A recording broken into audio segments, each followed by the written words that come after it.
Bonjour les coms. Bon, le PSG a gagné, je suis dégoûté. Donc je vous fais cette vidéo pour vous montrer une espèce de panne que je viens de recevoir. Hein. C'est une télé, elle est immense cette télé. C'est une 50 pouces. Voilà, elle est immense. Et je l'ai démontée. Je l'ai démontée, pourquoi? Parce que, je vais vous expliquer pourquoi. En fait, voilà, cette télévision, elle a une particularité, c'est que dès qu'on l'allume, j'appuie ici, hop, elle s'allume. Regardez ce qui se passe.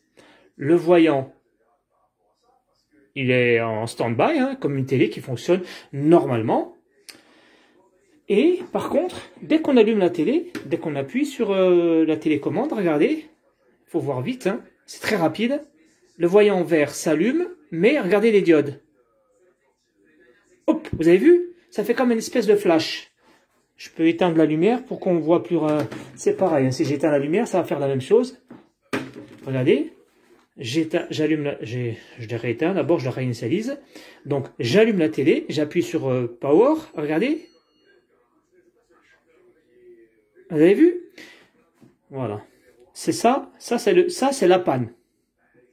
Donc la panne concrètement c'est quoi? C'est que la télé, elle s'allume, paf, et elle s'éteint. D'accord? Elle s'allume et elle s'éteint. Donc tout le monde va se dire à ce moment-là, qu'est-ce qui se passe? C'est certainement un problème de la carte d'alimentation, ou le condensateur, etc., etc. Non, il faut... Bon, je retournerai tout à l'heure la télévision, je vous montrerai les tensions d'alimentation. J'ai fait le test et on a tout. Vous avez le stand-by qui est de 3,5 volts. Vous avez le 12 volts, qui est la tension d'alimentation de la carte mère, elle est présente. Vous avez les 24 volts, qui est la tension du boost inverteur. Le boost inverteur, les tensions sont là à 24 volts et elles montent à 90 volts. Donc, c'est présent. Et bien sûr, nous avons le boost converteur qui monte à 400 volts. Donc, à quoi bon remplacer la carte? Non, la carte est bonne. Donc, il y a un autre problème, il faut approfondir le problème. Le problème, c'est que la charge est en court-circuit. Première possibilité, ou court-circuit, c'est-à-dire c'est un fil. Ou, deuxième possibilité, la carte est en ouverture. D'accord? Et bien là, c'est ce qu'on va analyser. Là, nous sommes sur la charge. La charge, que j'appelle la charge, ce sont les résistances. Enfin, les diodes. Donc, les diodes, voilà, il suffit de les analyser. Je vais en prendre une au hasard. Je vais prendre comme ça, mais c'est difficile. J'ai toujours pas acheté de trucs pour filmer. Mais c'est pas grave, je vais me débrouiller. Ah, là, c'est la merde. Je sais pas trop. Je vais tenir avec les deux mains. Attendez. Je vais tenir comme ça avec les deux mains. Pause. Bon, voilà ce qui se passe. D'accord? Nous avons une tension de 16 volts. 1, 2, 3, 4, 5, 6. 6 diodes, 16 volts, ce qui fait à peu près 2,6 volts, quoi. Hein? Donc ça fonctionne. On a le banc de LED fonctionne, celui-ci. D'accord? On fait comme ça sur toutes les LED. On tac, tac, tac, tac, tac, tac. Toutes les LED fonctionnent. Sauf celle-ci, là. Lorsque j'arrive ici, là, ça ne marche pas. D'accord? Ici, j'arrive, la bande LED ne marche pas, celle-là. Donc, il y a beaucoup de gens, quand ils arrivent dans cette étape-là, qu'est-ce qu'ils font? Ils vont prendre la bande LED, simplement, et en racheter une autre. Alors, une bande LED comme ça vaut 50 balles quand même, hein. C'est 50 €. Alors, moi, je vous montre pas ça, c'est-à-dire, c'est pas une arnaque, hein. On n'arnaque pas les gens. Regardez le calcul. Nous avons 1, 2, 3, 4, 5, et 5, 10, 10 fois 6, 60. Nous avons 60 diodes. Sur les 60 diodes, si on les teste, en réalité, regardez, cette bande LED qui ne fonctionne pas ensemble, mais en individuel. Regardez ce qu'on obtient en individuel. Hop. J'ai inversé. En individuel, regardez ce qu'on a.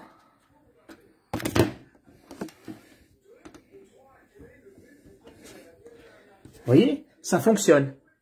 D'accord? Dans son ensemble, elle ne fonctionne pas, mais en individuel, tout fonctionne, sauf celle-ci. Celle-là, là. Celle-là, elle est en panne. Voilà. Vous voyez, celle-là, elle ne fonctionne pas. Celle-là, à côté,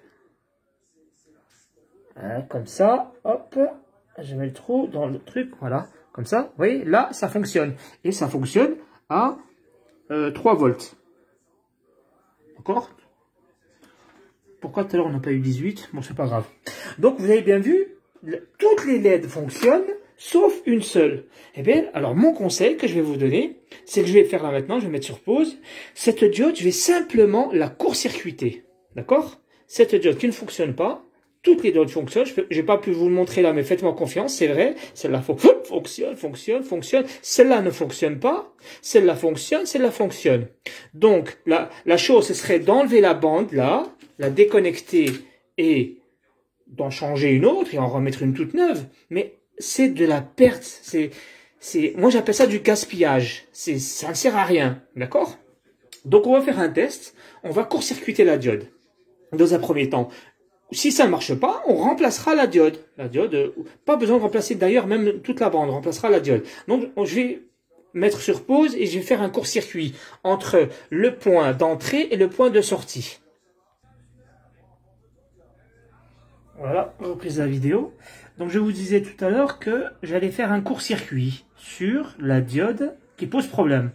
D'accord? On a repéré une diode, c'était celle-là. C'était la seule qui ne s'alimentait pas. Elle ne s'allumait pas. On va faire un test comme ça pour voir déjà si la télévision s'allume. Déjà, est-ce que la télé va rester stable? J'ai même pas testé encore. Hein. J'ai pas testé. Le fer, il est encore chaud. Hein. J'ai pas testé. La lampe, elle est rouge. Ouh, là, j'ai même pas fait gaffe. J'aurais dû faire ça éteint. Bon, c'est pas grave. Il y avait le jus. Donc, voilà. Alors, je vais faire un test. Si je trouve la télécommande. Alors, je vous ai montré, hein, le pont, il est là. J'ai fait un court-circuit sur, simplement, j'ai shunté la diode. Donc, on va voir. Maintenant, Bismillah. Alors, c'est celle-là. Donc, regardez, là, c'est rouge, j'ai même pas testé, hein. J'alimente. La lampe s'allume en vert. Ah, voilà. Vous voyez? Super. Et voilà, ça remarche. Voilà comment on gagne une télévision. Une télévision à 1000 € quand même, hein. Ça, j'ai pas précisé. C'est une 55 pouces. C'est un Smart TV. Et voilà comment on récupère une télé qui partait à la poubelle. Voilà. Ça fonctionne très très bien.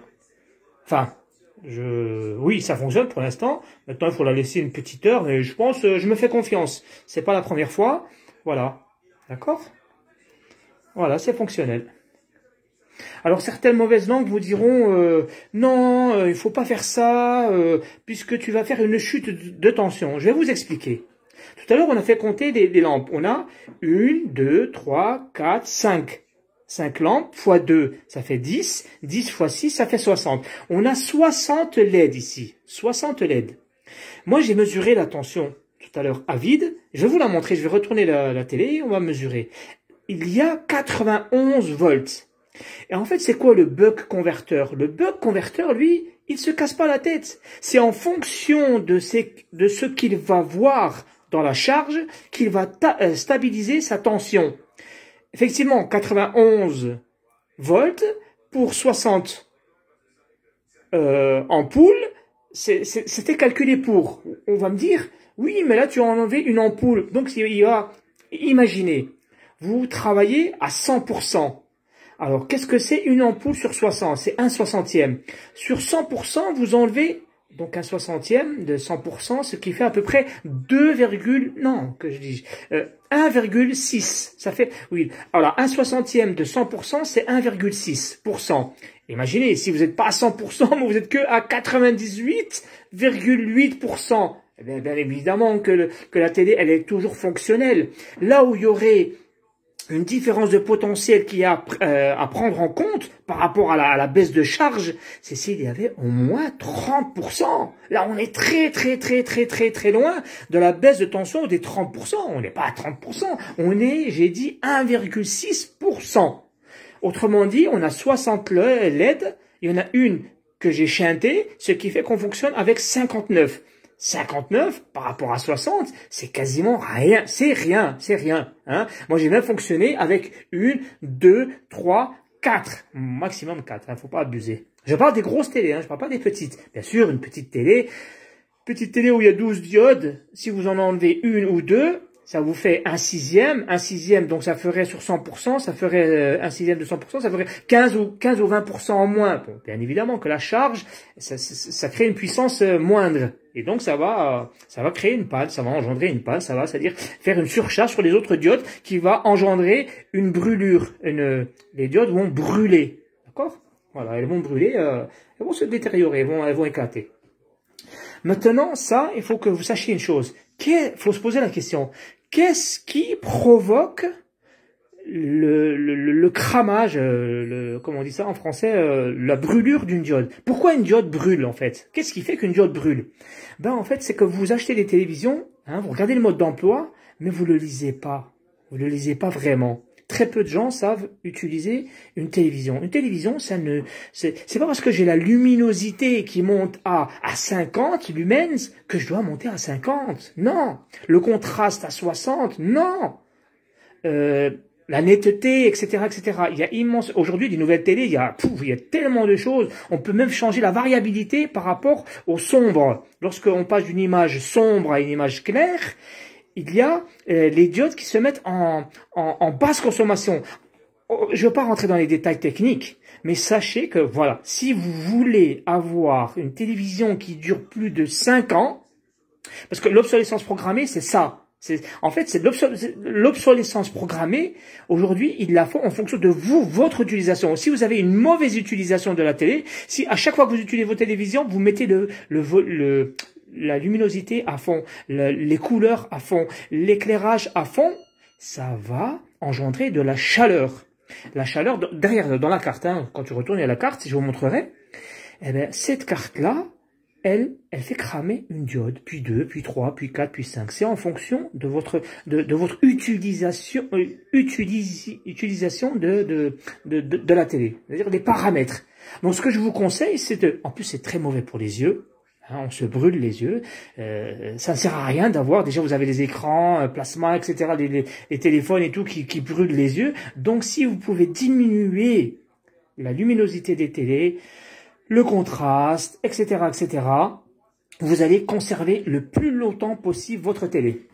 Bon, là, je suis content. J'ai récupéré une télé à 1000 €. Hein.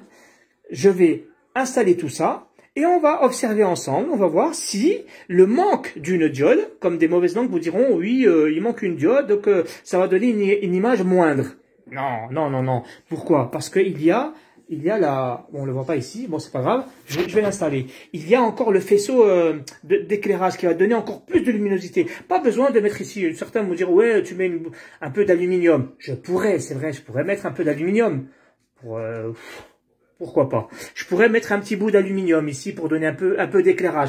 Mais non, c'est triché. Je vais installer la télé telle qu'elle, d'accord? Je vais mettre l'écran, la dalle, et on va faire un test, d'accord? Allez, je fais une petite pause. Bon, voilà les amis, c'est une grosse galère. Hein. Je retourne la caméra, ça vous allez avoir mal à la tête. Bon, voilà. Donc, est-ce que vous voyez une différence? Franchement. Est-ce que vous avez une différence? J'ai pas encore mis l'écran, mais j'ai mis voilà, le truc de rétroéclairage, quoi. Regardez. Est-ce qu'il y a une différence? Franchement, rien du tout. Voilà. Voilà comment on récupère une télé. Donc, je vais mettre sur pause. Je vais mettre la dalle maintenant. Je vous montre une petite astuce très, très, très importante. Lorsque vous mettez une dalle, ça vaut 400 €, d'accord? La dalle à elle seule, c'est 400 €, d'accord? Même si c'est une télé pourrie à 100 €, que si vous cherchez une dalle, ça vaut 400 € une dalle. Il faut des ventouses, d'accord? Il en faut 2 comme ça, une là, une là. Voilà, comme ça, quand vous soulevez la dalle, d'accord? Voilà, vous risquez pas de la casser. C'est hyper fragile, très, très, très, très fragile, d'accord?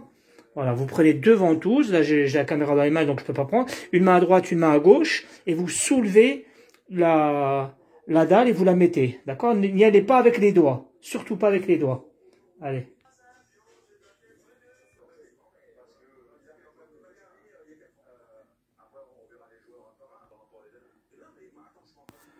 Putain.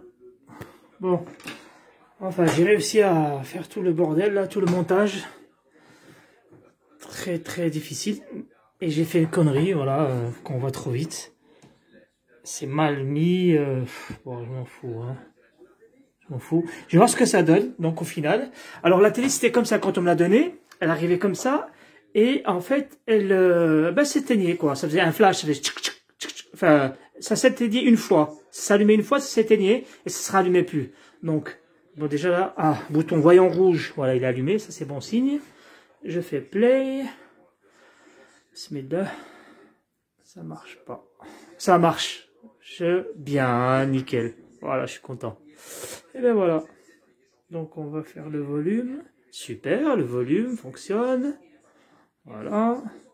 Les chaînes. Bon, il n'y a pas le câble, hein. Il n'y a pas le câble. Les numérotations. Super. Pas disponible. Nickel. Voilà. Donc, voilà, c'est la fin de la vidéo. J'espère que vous avez compris l'astuce. Voilà. Qu'est-ce qu'on a fait? C'était ce que je voulais vous... Il serait bien que je mette un câble pour vous montrer la différence. Je vais mettre un câble. Attendez, je vais mettre un câble.